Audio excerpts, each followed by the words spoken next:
cara solusinya nomor satu apa? Daur ulang kan? Daur ulang. Nah, di Eropa, di beberapa negara itu sudah tidak berhasil.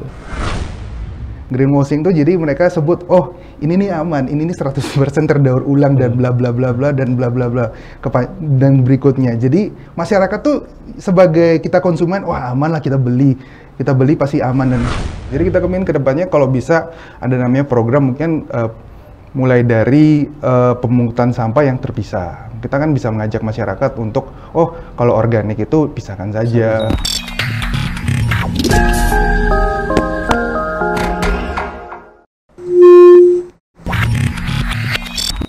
Halo Sobat Milenial, bersama saya lagi Muhammad Zibrain Program SPR di Millennial Spirit Channel, podcast Positive Room. Edisi kali ini saya akan ngobrol-ngobrol terkait pahlawan sampah. Jadi ini pahlawan sampah ini pasti konotasinya pasti tentang kebersihan.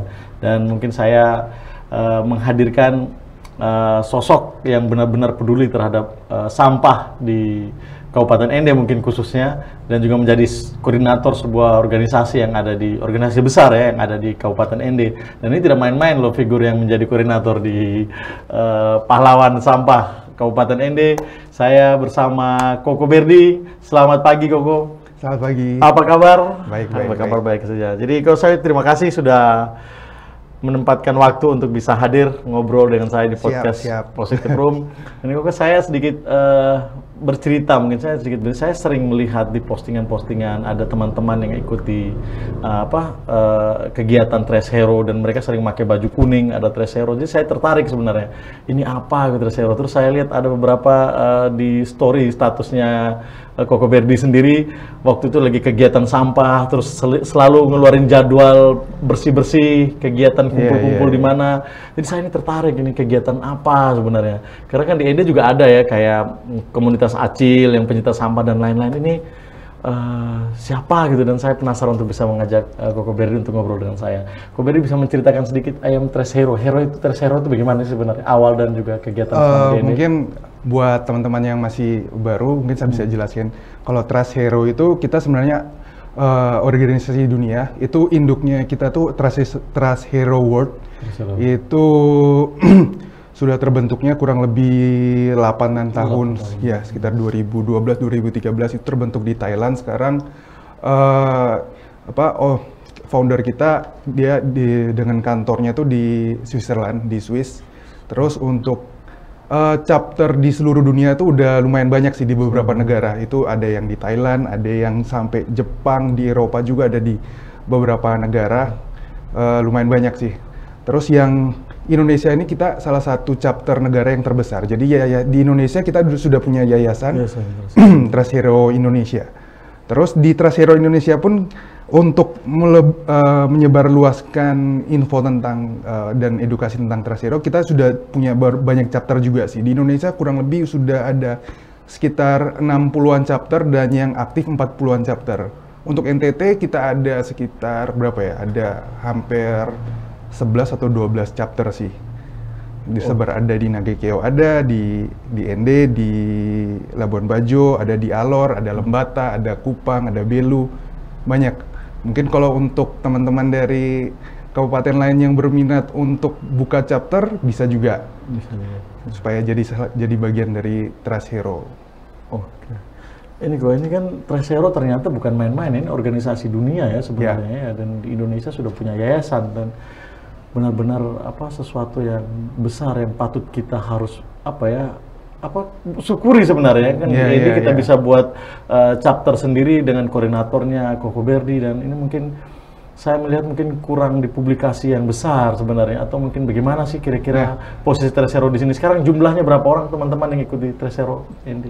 Kalau kita untuk tim yang aktif sih kurang lebih kita ada sekitar 11 atau 12 untuk pengurusnya ya. Jadi untuk kita biasa lakukan clean up tiap minggu, tapi memang tahun lalu kita di Ende ini sudah 3 tahun, dari 2019, 2020, 21, 22, ini masuk tahun keempat berarti ya. Tahun keempat itu sudah 3 tahun. Terus yang di 2021 kemarin kita sempat vakum gara-gara memang ada pandemi. COVID, ya. Kalau bilang populer kita lumayan sih. Jadi Kalau sudah selama ini, semenjak di ND kita sudah melakukan clean up tuh totalnya kurang lebih, ini yang minggu besok nih sudah 85 kali. 85 kali kegiatan Ya, untuk bersih-bersih terus kegiatan. total sampah yang kita sudah berhasil bersihkan itu 4 ton. 4 ton lebih. 4 ton lebih. Dan rata-rata sampah yang kita pilih itu bukan sampah yang berat-berat ya, bukan kayak daun atau kayu apa. Kita bersihkan lebih khususnya ke sampah anorganik. Yang plastik, Plastik. botol-botol aqua itu Iya. kan, dan lain-lain.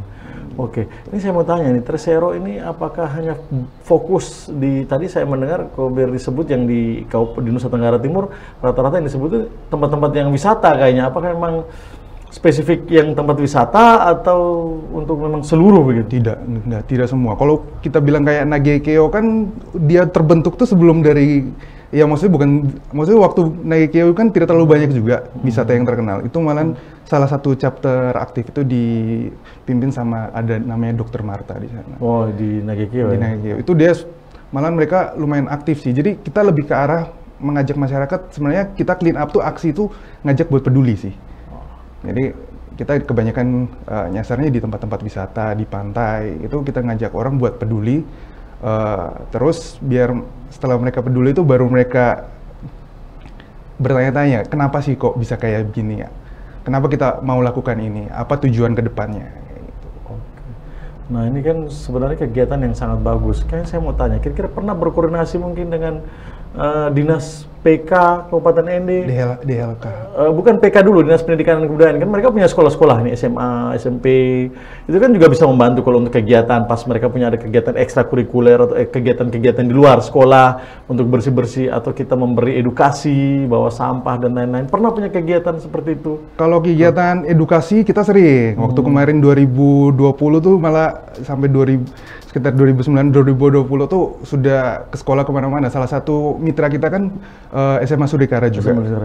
Tapi kita bukan dengan dinas PK sih, maksudnya kita Langsung ke sekolah-sekolahnya? Sekolah, kita ada kayak, kita nawarin, ada kita ada program nih, di Tresero kan kita juga ada program. Kita ada program kayak program botol, atau program tas, atau program refill. Jadi kemarin sama Sudikara kita pengadaan kerjasama dengan PLN. Mereka datangkan refill galon, kita bagi ke sekolah-sekolah. Jadi ada yang ke SMA Pelayaran, ada ke SMP Ndauf, ada ke beberapa kita tawarin. Jadi kalau mau nggak kita buat program refill, jadi intinya kita ngajarin anak-anak siswa-siswi itu buat mulai sekarang tuh peduli gitu loh. Jadi kita kurangi plastik sekali pakai, bawa botol sendiri. Ini loh, di setiap kelas sudah ada refillnya. Jadi kita yang sediain. Jadi mereka tinggal, sekarang kemarin sempat ketemu sih sama ada anak Sudikara tapi angkatan baru, bukan, jadi saya di sana tuh, itu masih ada tidak refillnya? Dia bilang masih ada, jadi kita sekarang bawa botol isi sendiri. Selain mereka lebih hemat, ya lebih aman buat lingkungan sih. Sebenarnya memang banyak pro kontra kalau kita bilang tentang plastik.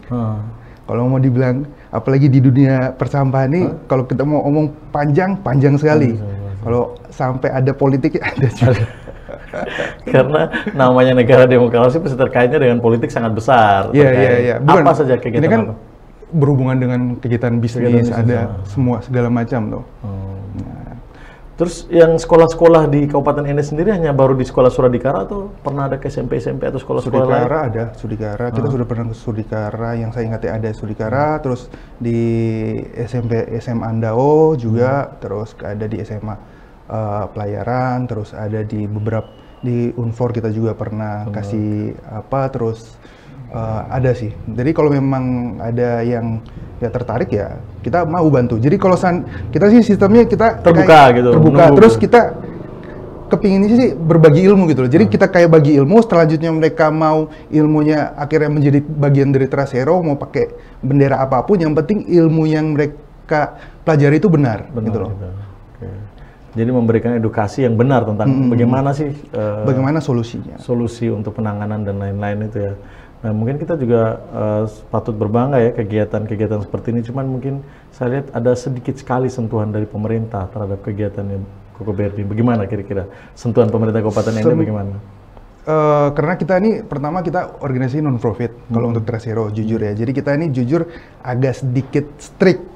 Tapi kita sama pemerintah kita sangat-sangat mau bergandeng gitu loh. Kita organisasi non-profit berarti kita nih sama sekali tidak bisa menerima kayak bantuan duit, apalagi setiap chapter. Kecuali kalau memang mau terima uang kita harus ke yayasan. Itu semua terbuka. Dan salah satu lagi yang benar-benar strict di Trasero ini, kenapa saya gabung? Pertama memang kita non-profit. Kedua, organisasi ini cukup keras. Jadi kita kan goalsnya kita kan memang untuk kedepannya ke suatu namanya sustainable ya. Sustainable. Nah, sustainable berkelanjutan. Nah, sedangkan ya banyak produsen itu masih belum siap untuk hal itu. Jadi kalau untuk di Trasero kita punya larangan untuk menerima uang, khususnya atau bantuan-bantuan pun dari yang kita sebut polluters. Polluters itu kayak produsen-produsen yang termasuk dalam penghasil limbah plastik terbesar. Oke. Gitu. Berarti kalau Trasero benar-benar tidak mau semuanya dari kemasan plastik gitu atau? Memang kalau di Trasero kita menganjurkan untuk mengurangi sebisa mungkin mengurangi. Tidak menghilangkan tapi mengurangi. Iya, kita mengurangi. Tapi kedepannya kita goal sih kalau bisa kedepannya benar-benar, bukan maksudnya bisa menghilangkan yang namanya sekali pakai lebih bagus lagi. Bukan berarti kita kayak kayak TV apa ini kan bukan sekali pakai kan. Ya, bisa berkali-kali, bertahun-tahun. Ya bisa bertahun-tahun bisa, atau kayak yang ada yang bisa, kan ada banyak kategorinya. Sedangkan ada yang sekali pakai tapi selalu dikategorikan bahwa bisa berkali-kali pakai. Siap. Berarti itu memang harus ada edukasi tentang Itu barang-barang yang seperti itu. Itu edukasinya luar biasa. Soalnya kan kita ilmunya kita terbaru, yang terbaru kan kita dapat ada dari kemarin tuh semenjak pas di pandemi itu kan kita sering workshop itu Zoom dengan pembicara sama yang ahli-ahlinya di Eropa sana. Itu mereka banyak sekali ilmu barunya sih. Kalau yang kita ngerti, mungkin saya sedikit banyak ngomong ya. Iya, nggak apa-apa. Kalau yang kita ngerti yang sekarang kan di Indonesia paling, cara solusinya nomor satu apa? Daur ulang kan? Daur ulang. Ya. Nah, di Eropa, di beberapa negara itu sudah tidak berhasil. Dengan teknologi daur ulang itu dengan mempusatkan daur ulang itu nggak berhasil. Jadi kalau diteliti penelitian selama dari awal mulanya plastik ini tercipta, itu yang berhasil didaur ulang itu cuma tidak lebih dari 10%. 10% dari 100%. Iya, jadi 90% bayangin saja. Masih terjadi sampah yang bertebaran. Iya, dan di muka bumi. biasanya mereka kalau dibilang daur ulang tuh bukan daur ulang. Itu kita sebutnya tuh lebih, kita kalau di recycle tuh dibagi lagi. Ada namanya upcycle sama downcycle. Kalau downcycle-nya itu langsung habis. Biasanya kayak dari botol aqua ya, itu mereka mungkin yang ada yang ciptakan lagi kayak jadi kresek, tetap ujung-ujung jadi sampah. Jadi sampah lagi kan akhirnya. Benar. Terus kalau mau dibahas lagi tentang sistem skema daur ulang, itu negara kayak kita gini belum siap. Belum siap ya skema daur Karena, ulang. Iya, daur ulang. Skala Indonesia aja belum siap kalau skema daur. Sekarang secara globalis kita Indonesia pertama kita negara kepulauan. Sekarang terus kita pusatnya di Jawa. Sedangkan ini dari produsen polluters sih produksinya gila-gilaan, ngucur terus kan. Sedangkan sistemnya nggak ada. Jadi kalau bayangin, kalau kita selalu analogikannya gini, seperti kita lagi isi air di baskom ya. Itu airnya tuh sudah meluap-luap tuh. Isi ya. Recycle-nya tuh kita cuma pakai sendok tuh. Cuma pakai sendok keluarin, iya. Jadi memang lama dan memang susah, tidak mungkin. Itu jadinya lingkaran setan. Lingkaran setan tidak akan pernah bisa selesai. Kalau bisa kecuali kamu kecilin airnya atau bila mematikan airnya baru kita selesaikan yang gitu. Itu kebijakan-kebijakan gini susah sih. Itu yang saya bilang ada politiknya di situ. Kepentingan di situ. Ada kepentingan di situ.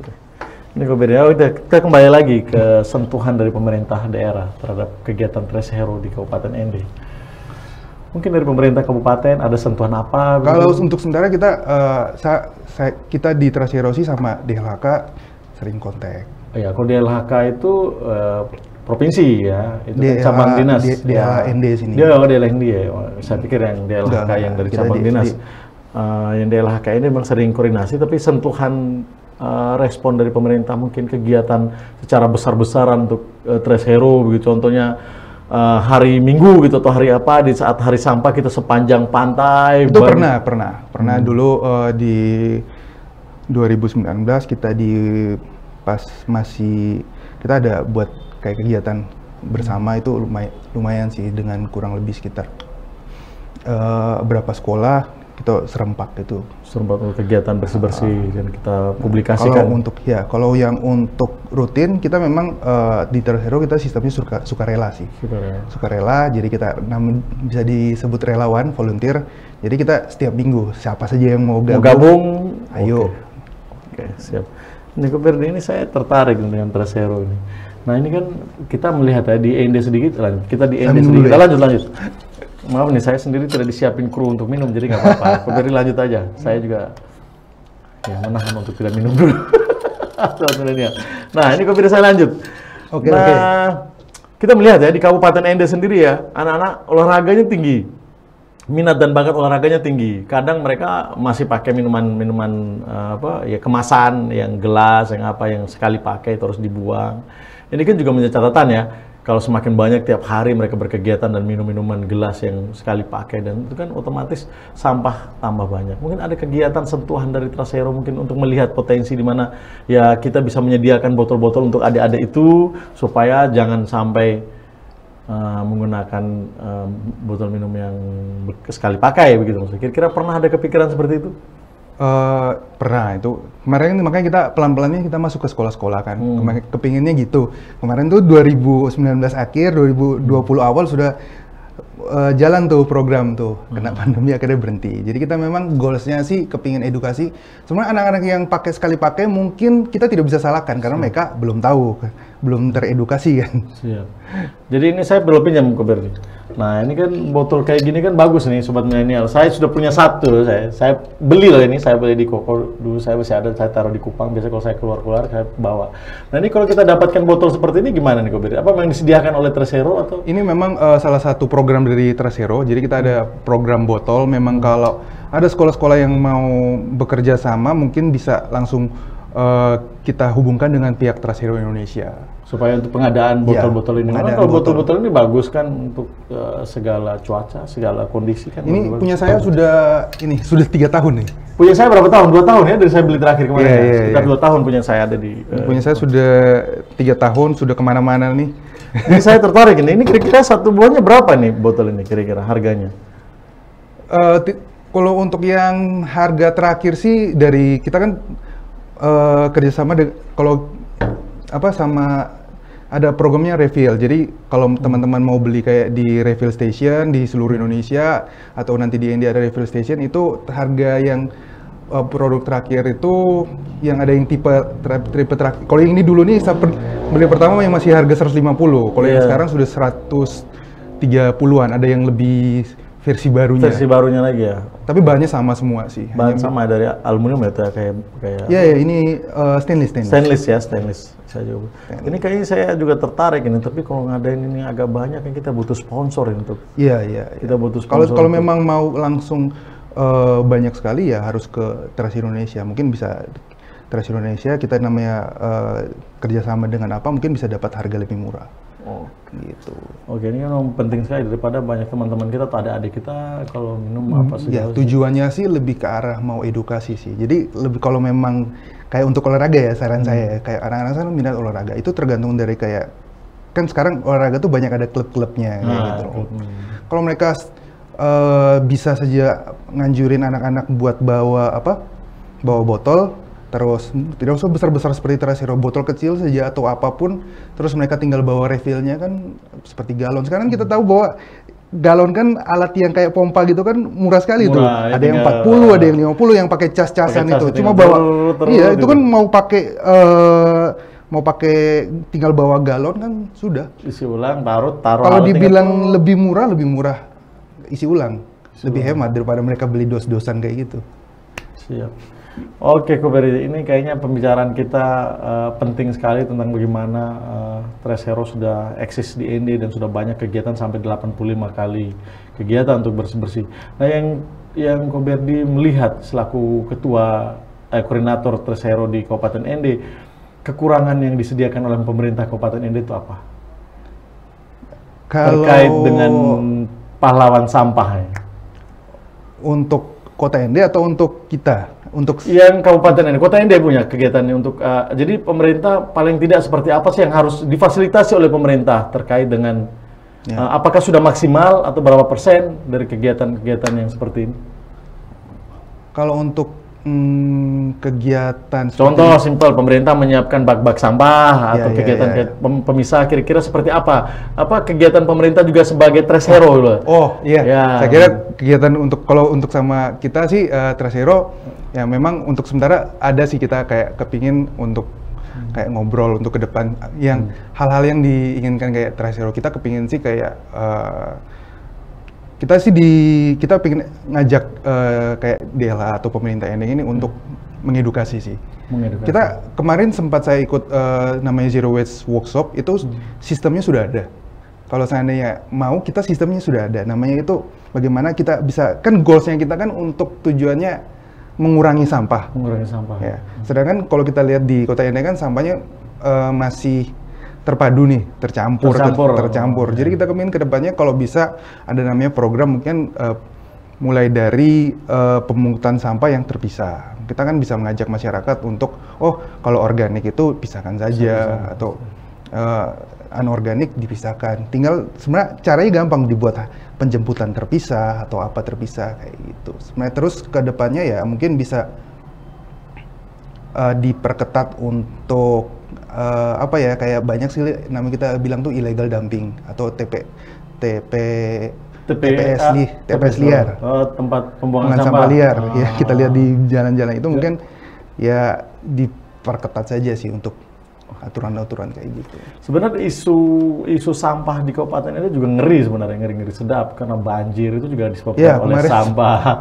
Saya juga di rumah juga sering. Wah, ini kalau udah pecah itu di KLK dan lain-lain itu karena mungkin potensi sampah yang sudah terlalu banyak membludak. Terus ini isu sampah ini bukan cuma komunitas kita di Kabupaten Ende, bahkan dunia sampai ketakutan global warming. Ya, kita sudah ini kan sudah masuk ke climate change ya, salah satu masalah dari ya climate change, perubahan iklim. Perubahan iklim yang penyebabnya paling besar kan salah satunya kan dari sampah ini. Dari plastik. Kan terlalu banyak sampah, mungkin permukaan air laut sudah tidak ada oksigen lagi sepertinya kan, jadi yang kita fokus di sini kan Tres Hero sebenarnya membahas tentang kayak ketakutannya kita kan terhadap namanya plastik ini. Ya, jadi sampah plastik ini kita tahu kalau dibicara secara panjang itu susah untuk terdaur ulang.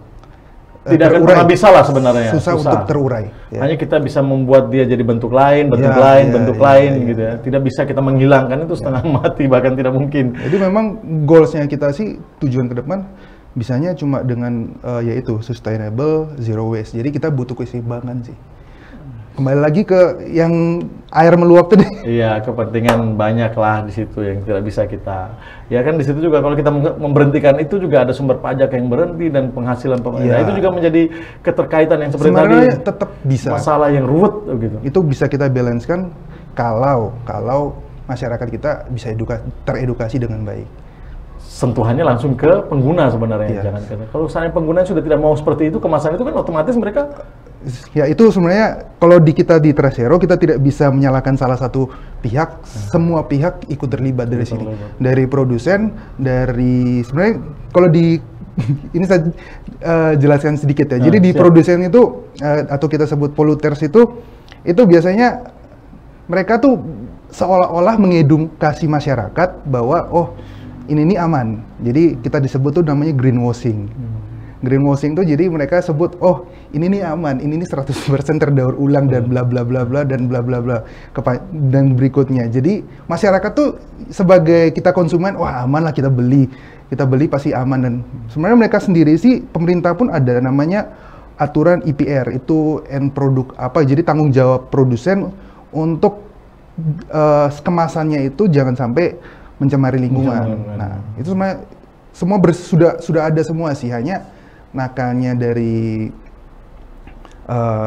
produsen atau polluters itu mereka pintar nakali itu. Jadi mereka buat seolah-olah ini aman, terus mereka masuk ke beberapa organisasi ya meyakinkan lah begitu. Ya yang cinta lingkungan lah, terus dengan public figure. Otomatis ya sebenarnya ya kalau di sisi kita dari Tres Hero sih tugasnya lumayan berat sih. Soalnya kita mengedukasi bahwa itu tuh tidak benar begitu ya. Kita ada caranya cara yang step by stepnya tuh sudah ada, tapi ya susah sih kalau masuk ke situ kan. Kita tahu bahwa produsen juga kan mereka butuh ya. Butuh untuk itu, dan mereka punya kekuatan yang besar untuk bisa. Iya. Terus ya lagi yang satu lagi yang lumayan heboh ini tentang itu, bahwa ada wacananya membuat insenerator atau insenerator. Sorry. Ya. Insenerator tuh, nah itu pembangkit listrik dari tenaga sampah. Ya. Itu kalau dengar-dengar kan kita di Indonesia kemarin sudah sempat digagalkan sih. Kita bergabung dengan ada asosiasi Gaya Zero Waste Indonesia, itu sudah sempat. Tapi sekarang dengar-dengar mau diadakan lagi. Sebenarnya kalau hal itu terjadi itu lebih bahaya lagi sih. Kalau penggunaan insenerator? Karena bayangkan saja kalau sampah plastik kan dibakar itu racunnya lumayan ngeri itu. Merusak polusi udara ya. Karena sabar nih, Ber, ini kayaknya pembicaraannya jadi panjang ini. Insenerator di Nusa Tenggara Timur sudah ada 2. Oh, sudah ada. Sudah ya? 2. Tapi sekarang dalam pembangunan di Sumba. Jadi 3 pulau besar nih di Kupang sudah ada insenerator. Dan kemarin sudah beroperasi waktu COVID awal itu, pembakaran sampah-sampah plastik itu dengan sistem panas kan, dia membakar semua. Nah sekarang Labuan Bajo juga sudah buka di tempat apa itu, kemarin sempat mau saya kunjungi itu insenerator itu. Saya sangat concern terhadap isu itu. Makanya di Labuan Bajo sudah ada juga insenerator, mesin insenerator itu bantuan dari Kementerian Lingkungan Hidup. Nah itu kan kemarin, makanya saya belum tahu informasi terakhir, tapi katanya itu apakah yang sudah versi besar apa masih versi kecil, kurang tahu. Jadi kalau kita tahu insenerator itu insenerator, sorry. Tidak apa-apa, itu agak ribet itu. Ya kalau sistem pembakaran pembangkit listrik dari tenaga sampah atau perubahan energi itu di Jerman sudah dilakukan. Sudah dari mungkin 20-an tahun lalu. Ya, kita pasti ini cerita dari kita punya founder sendiri ya, dari Switzerland ya. Itu di Jerman saya dengan teknologi, dengan filterisasi yang super canggih, di sekitar radius sekitar 40 km itu masih ditemukan dioksin di telur-telur ayamnya. Dioksin itu salah satu racun berbahaya, itu ada juga di video, ada juga di kita punya di Trust Hero punya page di Facebook atau di mana. Itu dioksin itu salah satu zat kimia, itu dijadikan senjata biokimia itu waktu zaman perang lawan Vietnam. Wih, ini kalau kita membicarakan sampah ini kan kayaknya ini jadi musuh besar. Sabar terus, agak panjang ya. Jadi itu di Jerman itu pertama biayanya tinggi. Terus butuh suatu hal yang baru lagi. Maksudnya untuk alat-alat baru itu biaya tinggi. Terus ada namanya lagi itu asap atau debu residu pembuangannya. Itu di Jerman tuh karena mereka uangnya banyak, mereka tuh biasa lemparnya tuh ke negara yang uangnya dikit. Sedikit-sedikit ya, seperti kita lah, seperti itu, negara berkembang. Oke kok, ini saya sebenarnya tadi sempat mengajak, saya juga mungkin konsen juga terhadap TPA, tempat pembuangan akhir kita di Kabupaten Ende yang belum punya pemerintah daerah. Ini sekarang lagi diusahakan, semoga aja ini juga bisa realisasi. Makanya tadi saya pengennya pemerintah daerah juga konsen terhadap isu sampah, karena memang ini sekali lagi memang musuh bersama seluruh dunia. Kalau tidak diselesaikan juga akan menimbulkan masalah buat masa depan dunia ini. Betul. Terus kok mungkin kita sudah ngobrol panjang lebar, kayaknya juga perlu waktu kita untuk diskusi di luar ini. Siapa tahu ada waktu kita bisa buat event yang besar untuk Trust Hero. Mungkin siapa tahu saya juga bisa membantu di situ untuk menyentuh dengan kemampuan saya sebagai seorang legislator ya. Jadi siapa tahu di situ juga ada poin yang bisa saya berikan untuk Trust Hero. Ko Berdi, terima kasih untuk waktunya. Tetapi sebelum saya mengakhiri ngobrol-ngobrol, saya minta Ko Berdi ada pesan-pesan yang mau disampaikan kepada seluruh pemirsa Millennial Spirit Channel di podcast ini tentang edukasi sampah seperti apa, atau pesan-pesan yang ingin disampaikan supaya mungkin tidak teredukasi secara besar atau secara panjang, tapi paling tidak ada poin yang mau disampaikan untuk kita masyarakat Kabupaten Ende khususnya. Silakan Berdi. Oke, untuk mungkin pesan-pesannya sederhana sih. Jadi kita nomor satu, kita kembali lagi peduli apa yang kita beli atau apa yang kita pakai gitu loh. Jadi kalau memang kita banyak belajar, jadi apa yang kita lihat di sekitar kita, kita tahu bahwa itu berbahaya, mendingan kita bisa kurangi dari awal kayak gitu. Jadi seandainya kalau kepinginnya sih untuk seluruh masyarakat Indonesia, khususnya yang penonton podcast milenial, spirit milenial ini, untuk mulai peduli dan belajar yang lebih banyak tentang bagaimana kita melakukan mengurangi untuk sampah gitu loh. Kalau materinya sih semuanya sudah ada sih, kita bisa belajar. Kalau memang butuh bantuan dari kita, teman-teman dari Trasero, kita sangat-sangat siap untuk bantu. Oke, Sobat Milenial semua, tadi pesan yang disampaikan atau masukan yang diberikan oleh Koko Berdi selaku koordinator Trasero, saya pahlawan sampah untuk di koordinator di Kabupaten ND.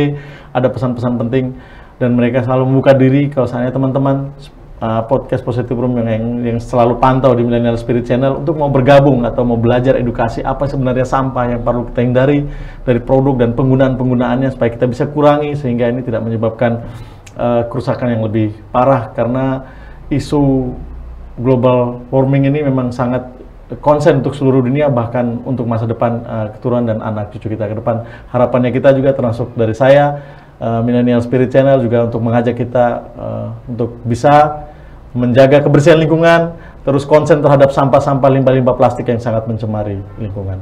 Kebahagiaan tidak diciptakan dari sesuatu yang mudah, kemana ate, tahun ote, salam spirit. Oke.